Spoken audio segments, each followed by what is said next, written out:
السلام علیکم یا علیہ السلام مدد معزز سامعین قابل قدر ناظرین، معزز سامعین 7 شعبان 47 ہجری 2 اکتوبر 661 عیسوی کائنات کے شاہی خاندان royal family of the world, اس شاہی خاندان کا ایک شاہی شہزادہ دنیا میں قاسم بن کے تشریف لایا۔ سرکار قاسم علیہ السلام کے بے پناہ فضائل جن کا احاطہ کرنا کم از کم ہمارے بس کی بات نہیں، پھر بھی ان کے در کی عطا کردہ خیرات سے آپ کی خدمت میں چند گزارشات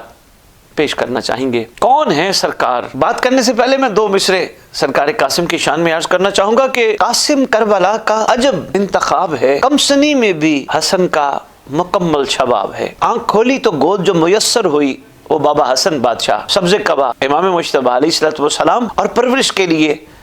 امام حسین علیہ السلام کی آغوش میسر ہوئی، اور جنگی فنون کی تربیت کے لیے سرکار کردگار وفا ابو الفضل عباس علمدار علیہ السلام کی خوبصورت صحبت میسر ہوئی۔ تو کیوں نہ کہوں یہ ماحول مکمل خدا پرستی کا ماحول ہے۔ اس خدا پرستی کے ماحول میں جس شہزادے کی پرورش ہو تو وہ کیا ہوں گے؟ خدا پرستی کا ماحول ہی تو ہوتا ہے جس میں وہی قرآن کے مفہوم بیان ہوتے ہیں۔ یہی خدا پرستی کا ماحول ہی تو ہوتا ہے جس میں وما ینطق عن الہوا کے مصداق کا گھرانہ پرورش پا کر مخلوق خدا کے لیے مشعل راہ بن جاتا ہے۔ شہزادے کو بچپن میں ہی دادی کا خطبہ فدق پھپھی سے جو سنا تھا مکمل یاد تھا، اور شہزادہ لکھا ہے کتب میں کم سنی میں با کمال حافظ قرآن تھے۔ مسجد نبوی میں آل محمد کی جیتی جاگتی تصویر میں حسن مجتبی کے یہ شہزادے مولا قاسم علیہ السلام جب لہن داؤدی میں قرآن کی تلاوت فرمایا کرتے تھے تو مخلوق کو لہن داؤدی کا وہ خوبصورت انداز ایک جم غفیر کی صورت میں آ کر سننے کو ملتا تھا۔ کربلا کا عظیم کم سن مجاہد جن کا چہرہ 14ویں کے چاند کی طرح چمکتا تھا، ایک فکرہ جو اقوام عالم پہ رہتی دنیا تک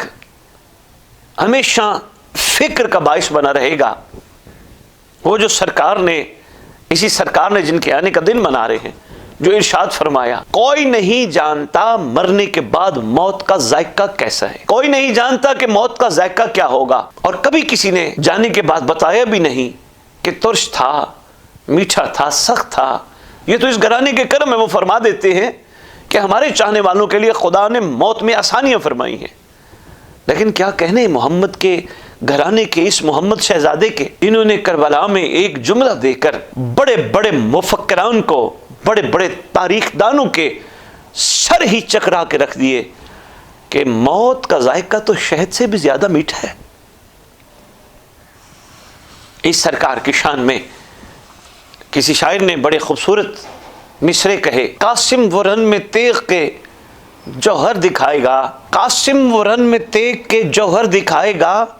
عباس کی جنگ کی حسرت مٹائے گا، ایک وار دیکھ کر شبر کے لال کا خیبر کے بزدلوں کو علی یاد آئے گا۔ معزز سامعین، سرکار قاسم کے دنیا میں تشریف لانے کا ہم صدقہ مل کے مانگتے ہیں عیدی کے طور پر، اور کیا خیال ہے، کیا چاہیے ہمیں؟ یقیناً وہ چاہیے جو کربلا والوں نے امام حسین علیہ السلام سے چاہ کر ہمیں بتایا کہ مانگنا ہے تو کیا مانگنا ہے، اور وہ ایک ہی تھا کہ ہمیں اپنے آپ سے جدا نہ کرنا۔ اے کریم گھرانے کے کریم شہزادے، آپ کے صدقے میں، آپ کے گھر سے، آپ کے بابا سے ہم عیدی اور خیرات مانگ رہے ہیں، ہمیں اپنے آپ سے جدا نہ کرنا، ایک لمحے کی بھی آپ سے جدائی نصیب نہ ہو، خدا نہ کرے ہماری زندگیوں کا کوئی لمحہ ایسا ہو جو آپ کی جدائی میں ہو، یعنی ہم آپ سے غافل ہوں، ایسا لمحہ ہماری زندگیوں میں نہ ہو۔ والسلام یا علی علیہ السلام۔